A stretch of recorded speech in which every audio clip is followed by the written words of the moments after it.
was a fun show, it's Frankie Boyle. Not from the One Show, it's Christine Blakely. And their team captain, Lee Mack. And facing on tonight, he edited The Sun, it's Kelvin Mackenzie. He lives with his mum, comedian Jack Whitehall.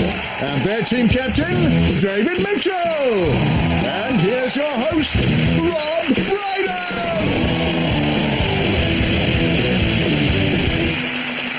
Good evening and welcome to Would I Lie to You, the show where liars always prosper. A recent survey revealed that one of the most common lies is how nice to see you, as in the sentence, how nice to see you, Lee. Another really common lie is sorry to bother you, as in sorry to bother you, Rob. No, come in, Lee, how nice to see you. And last year, a British couple divorced after the husband lied about a relationship with a girl in cyberspace. I met a girl in cyberspace, Glitterbabe22, and we started chatting. Eventually ended up having cyber sex. Turns out we had a lot in common in real life. I was the host of Would I Lie to You, and she was a team captain on Would I Lie to You. And so to round one. Home truths, where our panellists each read out a statement from the card in front of them. To make things harder, they've never seen the card before, so they've no idea what they'll be faced with. It's up to the opposing team to sift the fact from the fiction. And Christine is first. Christine, please reveal all. OK. Anton Dubek and I danced our way out of a parking ticket. All right, there we are. David's team, what do you think? So a traffic warden was about to give you a parking ticket and you did a dance for him or her, and he said, all right, I'll let you off. Is that it? That's the gist of the story, yes. Whereabouts did this happen? It was outside Harvey Nichols. But you can't park outside Harvey Nichols. That's not your ticket.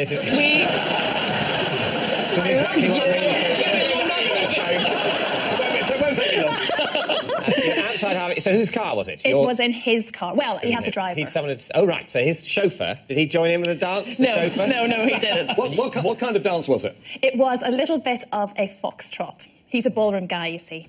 And waltz was my best dance on Strictly, so it was a bit of ballroom. Does Anton de Beek try to dance his way out of every traffic violation? I would say probably. Was it an Italian traffic warden who watched what you were doing and went, you were fast, you're furious, you're back, you're forward, you're up, I'm doing Bruno Tognoli. Can I say, I think that you look a bit like the gentleman in question, don't you? The traffic warden? No. No, you look like Anton de Beek. It has been commented Why don't you on. demonstrate with Rob how the dance went? Yeah, go on. Go on. Hey, it's like this. It certainly is now. I've got to get quite close to you. Go as close as you like. We've got to touch bodies, OK? Oh, something's touching. Can I just say, that's my phone. A little bit of this, I have to stick my head up. You go the other way. No, I do not. There was a little bit of this, a little bit of waltzing. Yeah. But it involves moving your feet. A little bit like that, but not quite. Yeah. Well done! Yeah.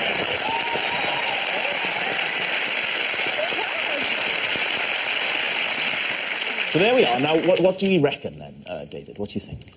Kelvin? I don't believe a word of it. I don't believe that there is a generous-spirited traffic warden anywhere in the world. Jack, what do you think? I think she's saying the truth, because I know when she's being dishonest, because I watch The One Show every day. And I see your face laughing at Adrian Charles's jokes. So I think she's saying the truth. You think she's telling the truth? Yeah. And you think she's lying? I do. My instinct is I think it's a lie. You think it's a lie? Yeah. OK, Christine, is it the truth or is it a lie? It is, in fact, a lie. It's a lie. Christine and Anton Dubek did not dance their way out of a parking ticket. I mean, no one who saw Christine dance would believe that. If anything, they'd probably increase the fine. Jack, you're next. Every Christmas, my dad makes the whole family stand up to watch the Queen's speech. Lee's team, what do you think?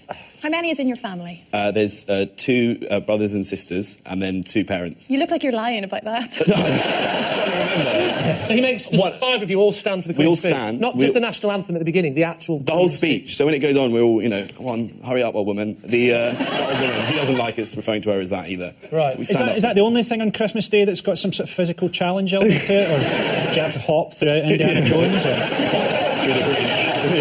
They're standing for the Queen's speech. But why would that be? I mean, I know He's quite old-fashioned. He's living in a kind of like time warp. He's quite an old dad, and he's one of those people like he'll buy spam and sit in the cellar because he misses the Blitz. He's like still thinks he's living in a bygone era. How old is he, Jack? He's 69 today, actually. And how old are you? 20. So basically, if you're 20 and your dad's 69, at the point that he conceived you, he must have thought there is a significant risk that this will kill me. Jack, are you allowed to speak during the speech at all, or is it very much this is 50 minutes of silence? Did you say 50? Did you say 50 minutes of silence? Is that the director's 15. cut? It's 10 at most, and they pad it out with music and They do, handshaking. yeah. In terms of actual facts she's conveying, it's still 5.5 minutes, if you ask me. Yeah. And she talks slowly. She's bad at it. It's a shit programme. Did you see that when the Queen met Obama and then it was amazing, you saw her face just thinking, please don't talk to my husband. Obama said about the Queen that he thought that she was surprisingly knowledgeable about politics, and she was clearly thinking, Nelson Mandela's looking well.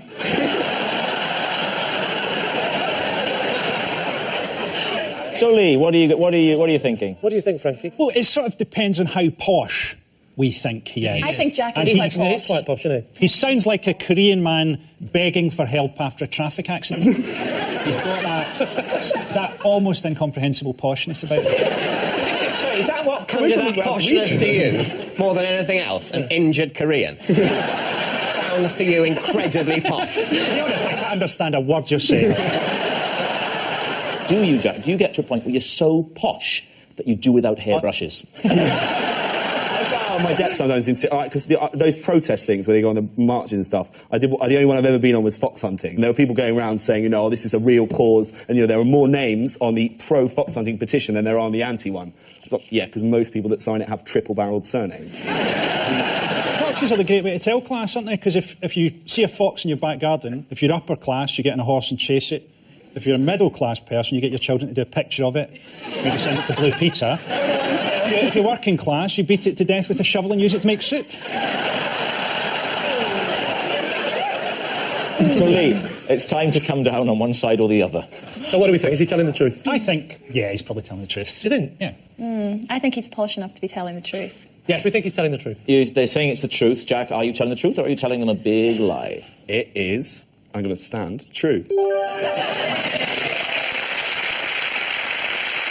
True. Every Christmas, Jack's dad does make the whole family stand up to watch the Queen's speech. My father made us stand one Christmas. He'd pawned our sofa to pay his gambling debts. Happy Christmas, Dad. A child doesn't forget these things. Frankie, you're next. When I was a child, I was scared that my entire life was a book being read by a bear. And one day, the bear would close the book and my life would end. The first question is, what on earth made you stop thinking that? I grew older and more rational. I thought, That's a matter of opinion. What age were you when this rather peculiar thought came to you? Quite early, but then, up until I was maybe 7 or 8, I was quite afraid of that. So is it where your interior monologue was in the voice of a gruff bear? I thought that there was a chance that my life was as simply a fiction. We've all felt that, haven't we? Yeah, but not in a bear society. What did the bear look like? Was he like a little cartoony bear, or did he look very natural, like a natural bear? He was reading a book, so he didn't look that natural. It came from a storybook I had, which was called Tell Me Another Story, and it was about a bear reading stories to his little bears. Did you have any relationship with him? Did you converse with him, or was he just reading? You can't converse with him. The bear, he's in the bear's world. you say He's when? totally junior to the bear. You can't jump out of the book that is your life and talk to the person reading it, can You you? can't say, why is this happening, Bear? No! Otherwise the bear's just going to go, and then, why is this happening, Bear? Said Frankie Boyle. I don't like this bit of the story. Yeah, I'll stop reading it, shall I? No, screamed Frankie Boyle. Don't stop reading the story, or it is the end of my life. But it is definitely not suitable for little bears. David, time to make a decision. All right, well, what do you think, Kelvin? I think it's a massive whopper. I really want it to be true, so I'm going to say true. Because I think it could be. I think it's true. It's a creative mind.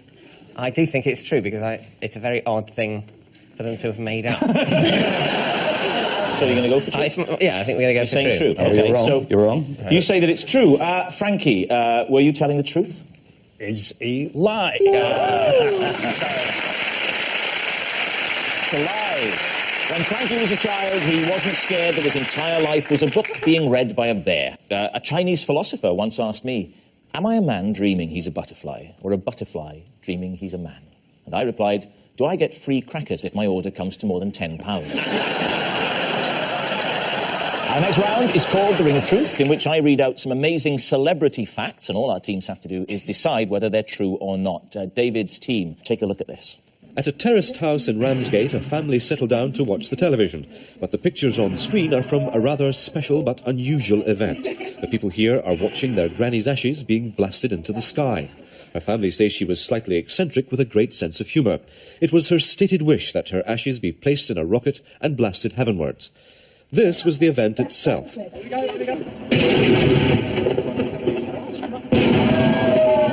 right, Granny!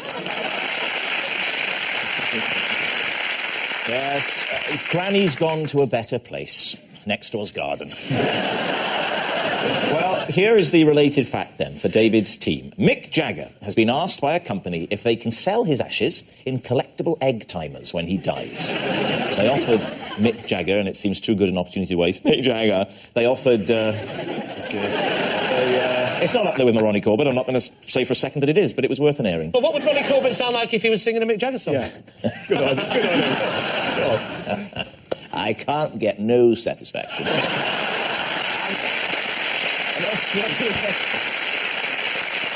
It was an Australian... Don't try and look like you weren't pleased to be asked. All right, on we go. An Australian novelty firm called Trend Connection, they were the ones, they offered Mick Jagger £20 million for his ashes. And the plan was for a share of the profits to go back to Mick Jagger's estate. On top of the £20 million. Oh, does he get the £20 million? He gets it now. Now, before Yeah. dying, and Yes. then they just sort of hang around with some paraffin and the... Well, these things were going to be... They asked Jagger's permission to market small portions of his ashes in collectible hourglasses, costing $1 million each. I mean, I know dignity has not always been that man's priority, but even for him, it is quite undignified to have your remains spread around the houses of a lot of vulgar millionaires and using it to time their breakfasts. So what are you going to say, then? What do you think, Kelvin? I think it's so ridiculous, it must be true. Kelvin's been better at the guessing than me, so I think we should go with Kelvin. So we're going to go with true. You're saying it's true. All right. Well, let me tell you this. It is true.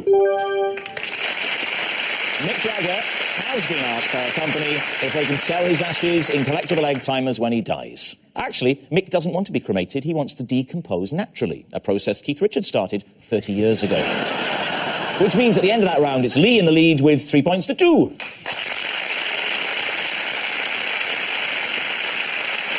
Our next round is called This Is My, where we bring on a mystery guest who has a close connection to one of our panellists. This week, each of David's team will claim it's them that has the genuine connection to the guest, and it's up to Lee's team to spot who's telling the truth. So, please welcome this week's special guest, Terry.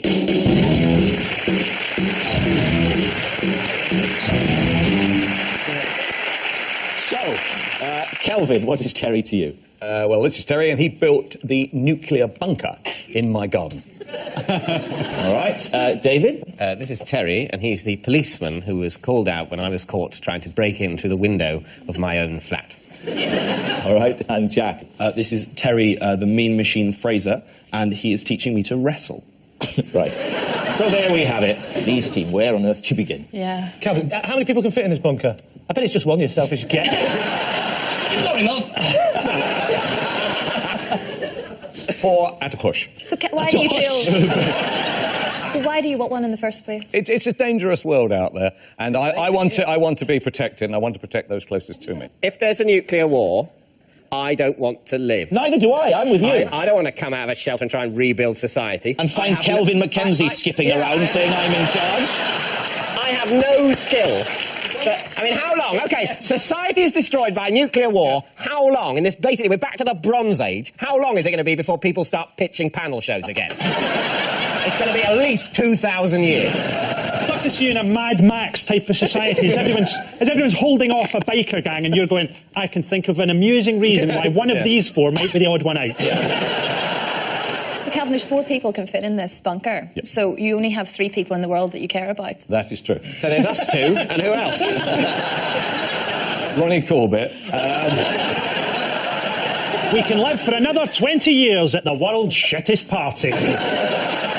Okay, Jack. Why are you learning how to wrestle? Because I'm a big wrestling fan. I've always liked wrestling. I went What to kind of see- wrestling? Like WWE. I went to WWE? WWE, yeah, World Wrestling Entertainment. Oh, I thought it was went to WWF. see- Oh, They it's had to changed change now. it because the World Wildlife Fund sued them. That's not a joke. That's why they had to change Yeah. it. Is that true? Yeah. Yeah. Do you really like it? Yeah, I do. I saw a man who was like 7'4" in little spandex undies when I felt alive. Amazing. How long have you been learning for? I've done one lesson, but I'm going to do some more.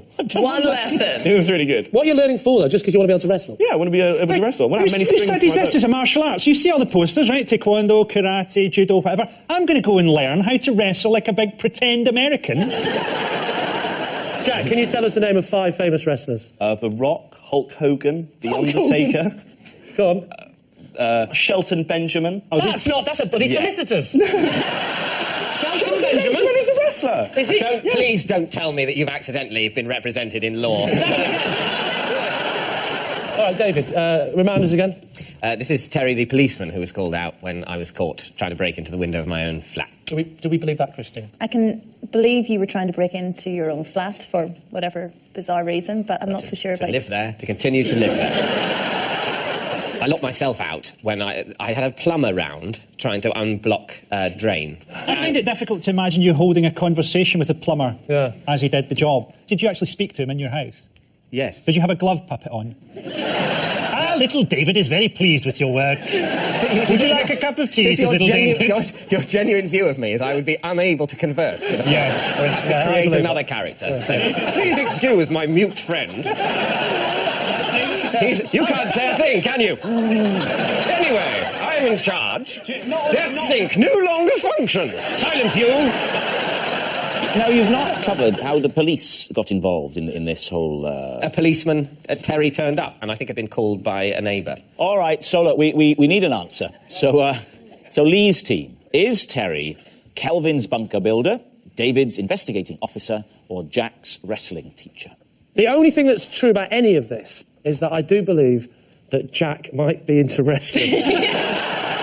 I reckon it's got to be Kelvin. He seems like the sort of paranoid nutcase. He might have too much time on his hands. At the minute, I'm going to go with Calvin. I think he might be telling the truth. Really? Well, I'll go with my team then and say that. Yeah. Saying it's Kelvin? Yeah, saying OK, Kelvin's right, now, nuts. Terry, would you like to reveal the true identity? I'm Terry Fraser, I'm the meme machine, and I taught Jack how to wrestle for a second.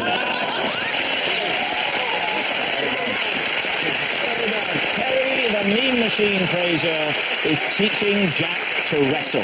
Now, show us together what you can do. I'm ready for this, bro. Ready for this? I'm ready. This show gets more and more like the Generation Game. So yeah, this is the basic slam. Okay, wait. Hey, whoa!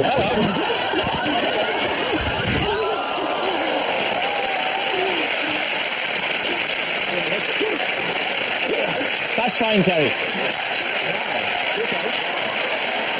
Frankie, you're no longer the scariest person on the show. Are you okay? Yeah, I think sure? so. Seriously? I've done one lesson. I'm not very good. So I'll be honest, you didn't win. Can I just ask, during the lesson, did you get the impression that you were annoying, Terry? So, at the end of that round, David's team had 3 points and Lee's team had 3. Which brings us to our final round, quickfire lies, in which our panellists lie not only through their teeth, but against the clock. Now, the scores are tied, so there's everything to play for. We start with... it's Lee. If you give me any date before the year 2000, I can instantly tell you what day of the week it was. bollocks. Is this something you learn, or is this a kind of, Rain Man type thing? No, I had to learn. You learned how to do it? Learned the system. What's the system? The system is, what you do is you actually just learn. You sat there trying to think of a system. And what you're clamping for is you actually just learn what day of the week every day is. I can't go back to like 14 BC, right? But I can do it right the way back to the sort of 1920s, 1930s. And what you do is you learn a midway, so you learn one particular pit point in 1955, 3 months in 1955. You learn it off by heart those 90 days, and then there's a calculation that you can do to plus or minus. What's that calculation? Take a day, one from your expert period around Suez or whenever it was. Well, you have to give me the exact year, otherwise it'll be two different answers. I don't mind. Right, the 14th of May, 1955. Well, hang on. Tuesday. Right. And so how do you extrapolate from your knowledge of that to go back to the 1920s to the 23rd of June, 1927? It's dead simple. Yep. It's 7. Hang on. To the power of 2. Right. Then you take away 10% unless it's a leap year. And is it a leap year, 1955? Of course not, you idiot. I was 54. And what about... of course. Okay. This one here. This one's here, that. It's 55, a leap year. Did you hear that? Listen, he's Oxford educated. 90 years a leap year, 7 to the power of 2. 7 to the power of 2 is 49. Minus 10% is 4.9, so you got 44.1. Correct. I was going to say... That's not a day of the week, that's 44.1. It is. 44.1, Then you round it up or round it down, which is 44. 44, key of the door, 21, 2 and 1 is 3. Sunday's the first day, Sunday, Monday, Tuesday. So, David, you think it's true? I think it's true. I think it's clever. I think it's true. There's an easy way to find out. We all know what day of the week we were born on. Well, most of us do. And if you tell me what day your date of birth is, I'll tell you the day of the week you were born. Okay, 14th of July, 1974. Is that your birthday? Yeah. You were born on a Thursday.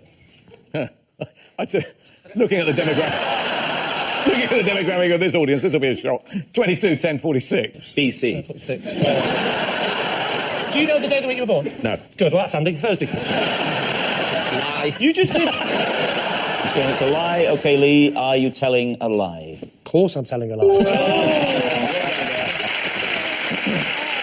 Yes, it's a lie. Next. Christine. Okay. A Coronation Street star once made me remove all the red M&Ms from a bowl for him. Which Coronation Street star? My mum watches this, so I'm good. Adam Rickett. Adam Rickett. I should tell you that Adam Rickett played Gail Tilsley's son. There we are. Oh, right. Yeah. Well, that's really familiar for me. Yeah. Didn't he? He went to Canada, or he went off, didn't he? I don't watch it, my darling. They just told me. So,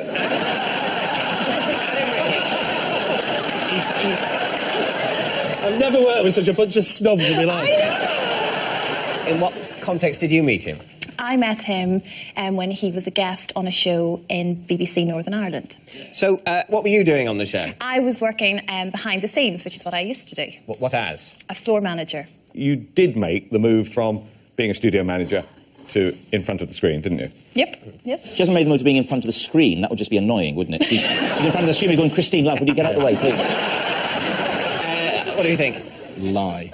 And you? Go on, now, what do you think? I think it's a lie. Oh, well, well, my views don't count, then, do they? Thanks very much.